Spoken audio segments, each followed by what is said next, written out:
33 as well. Very efficient. You see Wyvern is under the protection of smoke here, so should be okay. There's still a couple of good items that did come out for the Thunderous in the last couple of minutes. You have the full data that's completed on Crystallis, so his damage output is very, very high.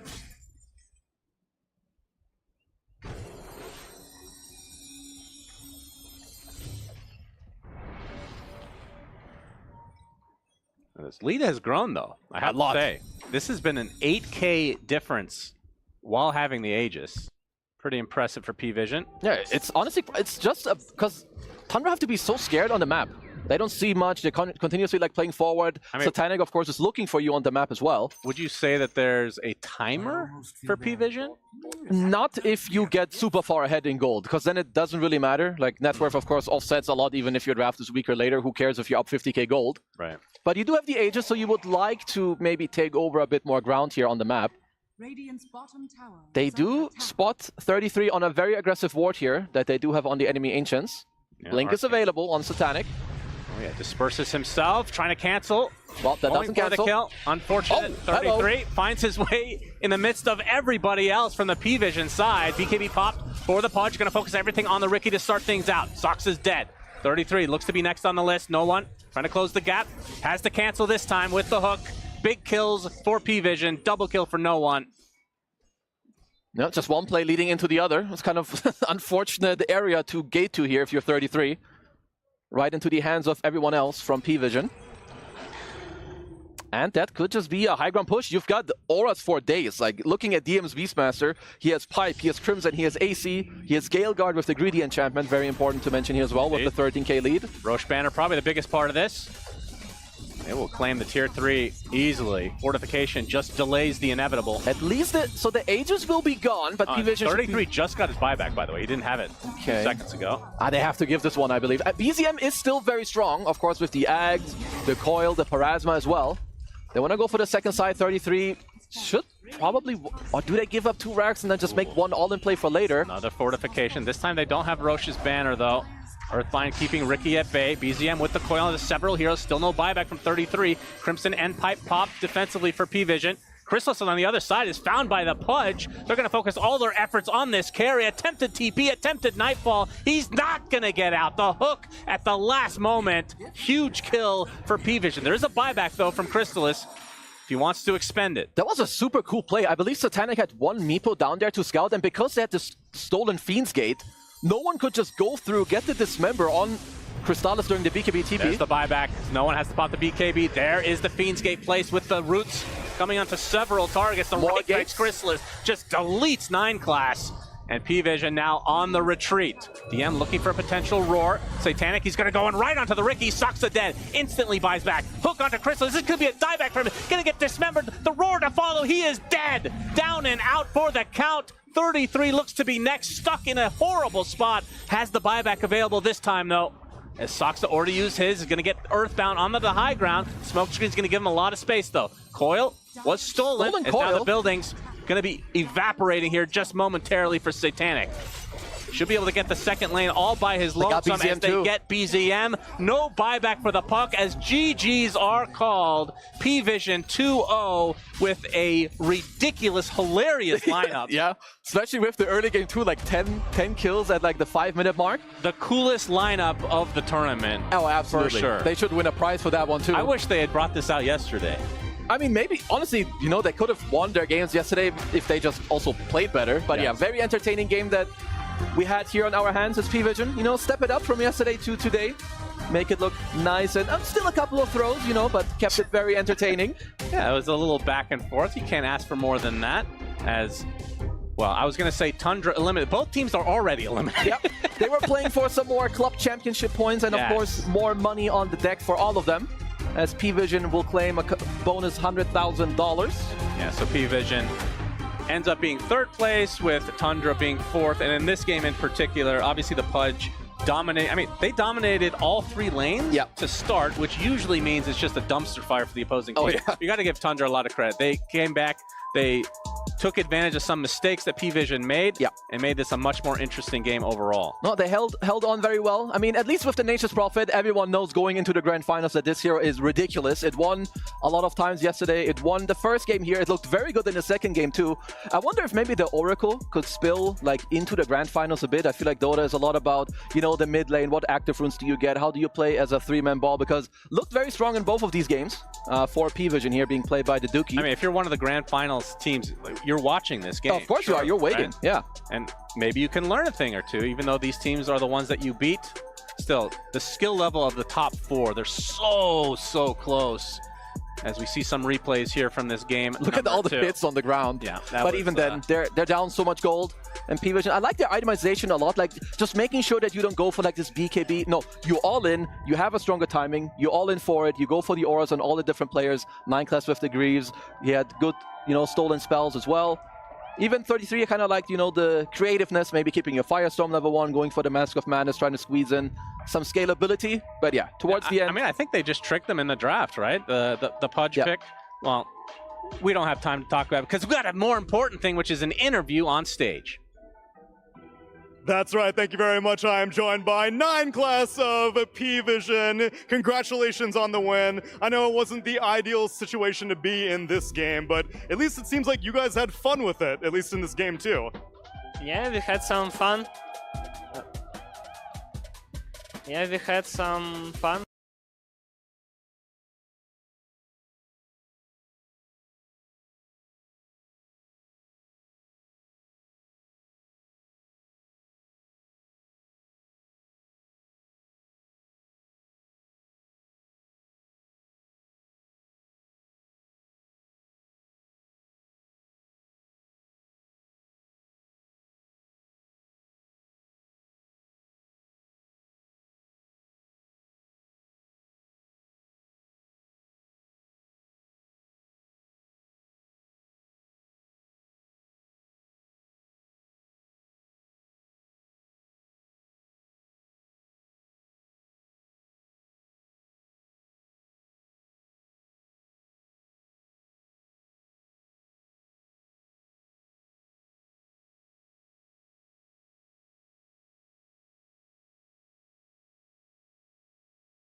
And as the game continued, they kept this net worth advantage. It wasn't insanely high, but what they kept doing was just getting kills on the map.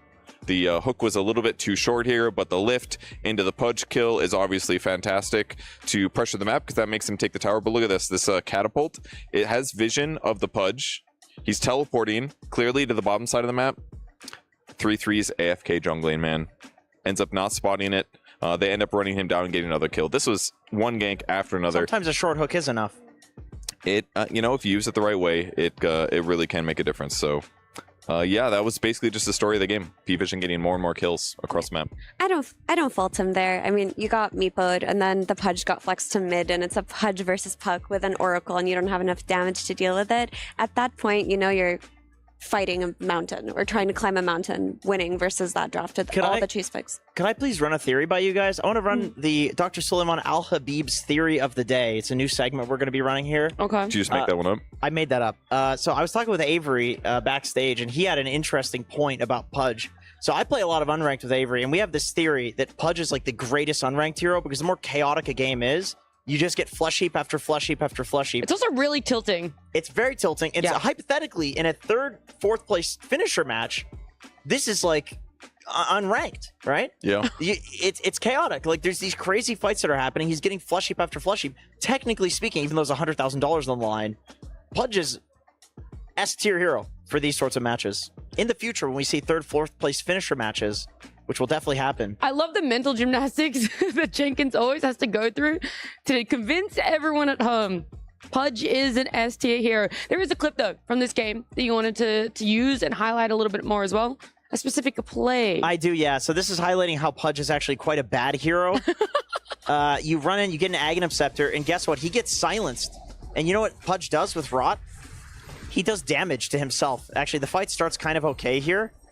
He had to use a haste rune in every fight. I don't know how he kept getting these haste runes. This was quite incredible. It's because he's not fast enough. He has to utilize a haste rune to be good. Yeah. Blinks into the root in the Sansa. There's the Oracle ulti. I think this is a big reason why he went for this Ags Rush instead of any sort of like tanky items, Blink Dagger, whatever. There's lots of options on Pudge. You have an Oracle on your team. You've got the setup. You've got defensive capabilities. But this is where like it looked like Tundra actually could make potentially a comeback here. That's the fight I was talking about, where they got the pick off on Beastmaster into Rubik dying on the side, and P-Vision took that fight anyway. But then we saw Pudge running in, getting ulted by Oracle, and nobody being able to do anything against him. You get two Pudges. It's a good combo. Two Pudges for the price of one. Two Pudges on your shoulder. Which one will it be? If somebody has debt and you double their net worth, do they just have more debt? Because if Pudge is bad and you make two of him, do you just get a worse hero on your team? No, debt is how much you owe the bank. It doesn't mean your net worth is bad. I owe a lot of money, Purge. Pudge had a lot of assets. He just also took some loans out on top of that. So if he doubled his net worth, he would be very wealthy. Well, you can stop listening to what they're saying, guys, because the only thing that you really need to take away from it is Pudge, good. Even in pro games. And unfortunately for Tundra, they were on the receiving end of this Pudge pick, of this Pudge flex, and we will be hearing from Chrysalis himself. I'm here with Chrysalis from Tundra after an unfortunate fourth place finish here. Remka, unfortunately, this match didn't go your way. Were you caught off guard a little bit by that second game draft? No, I don't really think we were. I think this is just like a case of like the yesterday's games were just so like tilting for us to lose that like we're still like we're only like half here in these games. Yeah, it must be difficult to summon the motivation to come back and play for a third place here. Yeah, I mean, it's not a little bit. It's not really about that. It's more that just the type of games that you lose is like kind of what matters, you know? Like yesterday's games were just like really shitty for us to lose. So I think they kind of affected us in this series as well a bit. Not to rub it in, but what was it about yesterday's games which kind of got the team off on the wrong foot?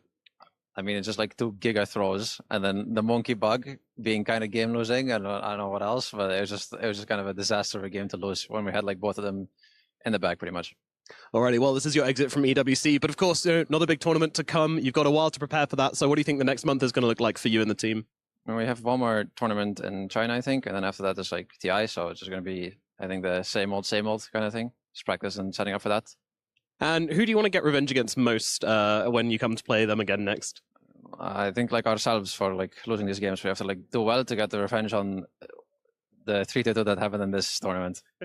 Alright, I'm looking forward to seeing the self-improvement. You guys have been fantastic to watch. I always enjoy watching Tundra play, and yourself as well, Chrysalis. Thanks for coming, and good luck in the future. Thank you for having me. Despite not getting the win there, Tundra has always been such a pleasure to watch. Their journey here at EWC does end for now. And same for P-Vision, except they did win. You guys are getting at third place. We have Coach Astini joining us here. We're gonna talk about everything from yesterday to today. We're gonna break it all down. I want to know your viewpoint on the series that you guys played yesterday, and then how you pick yourselves up to come back in today and have such a fun showing on stage. Losing yesterday hurt a lot. Yeah. Because we prepare, let's say, the whole season just focusing on EPT. We won the 2 LANs.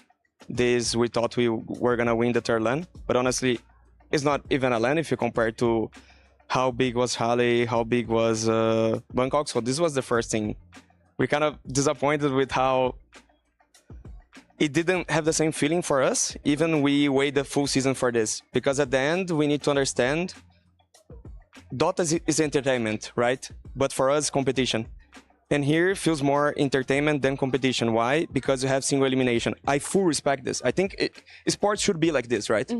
Because it should be about entertainment. But we in Dota, we are spoiled. We are really spoiled to have 2 chances. So yesterday felt really bad, losing to Spirit. And I'm like, I want my game 3. Yeah, okay. I'm getting eliminated. I wanted it to be a best of 5. Or I want to go lower bracket and I want to have these guys on finals. So it was like such a sadness feeling that I never had in a tournament. Because you're eliminated in a tournament, it's like, fine, go on. And I was like, you're eliminated. Oh, but you play tomorrow. Yeah.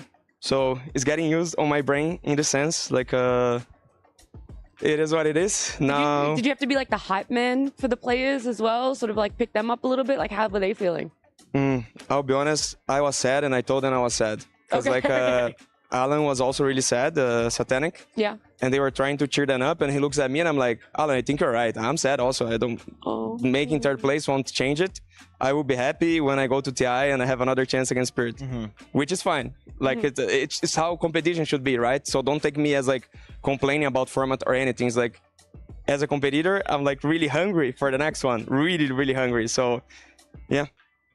It's good. It makes us, like, very excited to see when P-Vision does come back on stage for those future tournaments. But we can talk about this series a little bit. I know Jenkins has some burning questions about what you were able to draw. Can I quickly ask before the series questions? Now that you've played this format, is there something, let's say you could go back in time, what would you have done differently with the knowledge of this kind of format?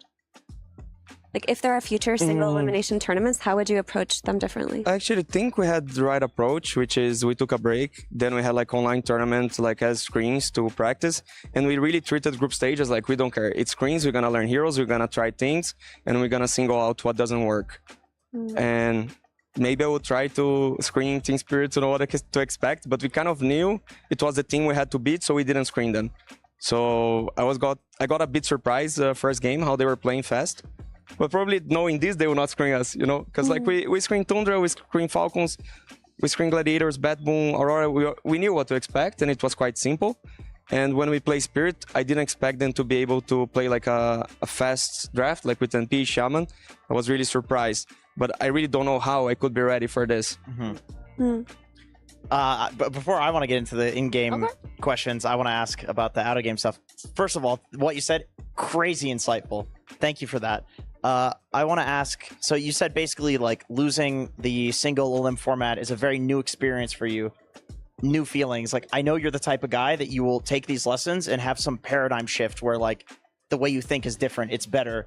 And I guess I'm curious, is one day enough? Like, do you feel like you've had that shift in your mentality where in the next one, you're going to do things differently because of what you learned from this? Or do you need a few more days after the tournament ends? Or how long does that take? We need more days because I guess we could have done better, but I kind of predicted that we would throw game against Spirit. I did my full best not to throw game. Like, we played 4 screens in a row against Nigma. Like, they are going to defend Tron. We will be patient. We will be patient. This is a thing we tried to do. And like yesterday we lost game 2 because we were not patient at all. We went for too much. Like, we are 10k ahead, we want to go high ground. Why you don't like take everything from map? Be 15k, 20k, 25k. That's what Spirit does. They're really patient, they have discipline. And today, honestly, we didn't show discipline. Like, first game, we end up in their fountain. So I don't think we learned at all. Do you guys have like a team psychologist or anything like that? They work with psychologists, yes. And we also have sometimes some sessions with Jerox helping us. Oh, in the that's mental good. part. Because my take was like, I feel like it with this high pressure, especially single elim, it's mostly psychology. Like legitimately, how much you slept the night before would play more of an effect than like even draft. You know. I'm curious if you think this single elim thing is obviously it's going to affect other teams. Other teams, I'm sure, feel like they lost their opportunity. You know, BB Team, Team Liquid, for example. Do you think this is going to have like lasting effects even into like double elim format, or do you think like the majority of players will go back to thinking like, oh, that's okay, there's always loser bracket? Or do you think this is going to affect your psychology long term? Like, we can't mess up one time now. I hope everyone's get used to this new format because I understand it's more hype. It's harder for us to accept because we want like this pure competition of Dota 2. I feel like Dota 2 has always been like this purest esport. It's the one that you play to prove you're the better. So we had like this 40 mil prize pool where the only thing you could show that you're good at Dota and earn something was being the best. And let's say you could promote sponsors inside the game. So the sponsors were interested at the best. Now TI doesn't give you much. You can't promote so much inside the game. So what you need to do, you need to be like this TikToker guy, you need to be doing content all the time, so you need to promote the game, you need to do things outside of the game. You kind of need to become a showman. That's basically the message I'm getting from Valve, that you need to be a showman to keep bringing people to the game. So we need to adapt, because it's more entertainment, I believe, when it's single elimination. So I understand, but I think it could be best of 5. It's a very mature viewpoint. I think a lot of players would just be like, it should just be about how good you are at that game, nothing else. But yeah, it's different. Where would you rank P-Vision's showmanship compared to other teams right now in Dota? I think we do this. Yeah, you reckon sometimes you're we go over like on our chat, I'd say, but I miss things like out chatting, to be honest. Yeah? Yeah, because then there's like some rivalry, there's something to watch. Like I see Liquid, they were watching, like they cheered against their own team. I was watching them. They were losing to Heroic being happy because they would make us play tiebreakers. That's how much they hated us. Right. I'm no joke. I could see like people like on the background like, oh,